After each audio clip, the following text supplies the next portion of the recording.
your first meeting with Led Zeppelin and how you came around to start this project? Well, actually, my first meeting with Led Zeppelin was with Jimmy Page in Bill Curbishley's office in 2002, and that was to meet Jimmy and start the process that became the putting together of their 2003 DVD, which was made of all of the archive performances and stuff that we managed to dig up and polish up.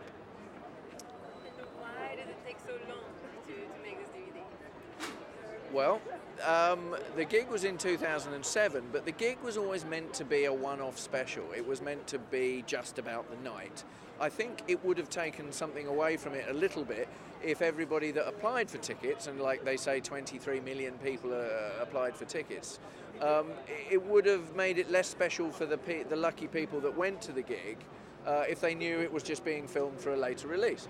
So it was key that we didn't film it just simply for a later release. We filmed it in such a way that if they decided somewhere down the road to have a look at it and put it out, then that would be possible. But it wasn't done specifically for that. And were you with them when they saw the final product? Well, they saw the product all the way through because they came in and were involved in the edit. There's a lot that goes into the piecing together of this, because it's not just the movie that is on tonight. There's a whole Blu-ray and DVD that features the rehearsals and other bits and bobs. So, and there's lots of bits that we had to look at and how it could be pieced together. So they were quite heavily involved in the whole process. There wasn't a point that I surprised them with it, like, oh, here it is. Who was contributing the most out of three of them? I was contributing the most by far. But from the Oh, sorry, yes, from the band, yes.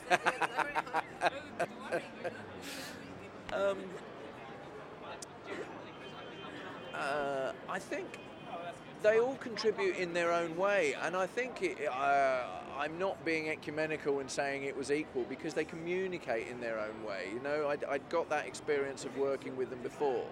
You know, like Jimmy might prefer something to be pieced together first and then come in and react to it, and he would sit there and edit it, and we'd change it there. You know, John might prefer to come in and see all of the rushes first and say, okay, well, make sure you've got this, and this song's all about that, and this bit here, and I think you don't need so much crowd there, and you know, and then we piece it together. So it happens in different ways, and of course they're very busy, so they're not necessarily all in the same place at the same time. So they would come in, but coming into the edit and watching stuff and giving me feedback was generally how it worked. And finally, all those bands reforming, what does it say about the contemporary state of music industry? I know. Well, this music I grew up with, and so when I think, you know, music really was better in the 70s, I kind of think it probably was. And, you know, you could listen to, I don't know, something. I mean, there's a lot of great bands around now, of course there are. But then you put on a Led Zeppelin album and you think, oh, what was I thinking? What was I thinking? Turn it up. So when is music going to be good again? Well, I don't think I'm the right person to ask for that. But if good music when it's played live, I think is what excites me. And I love doing what I do, and I love shooting live gigs. So as long as the bands are coming along and putting on great live shows, I will love working with them and shooting them and making great music videos. Well, hopefully you have enough of those bands. I think it's all downhill from here. This is probably as good as it gets. You'll be unemployed maybe. No, I think as of tomorrow, yeah. Yeah.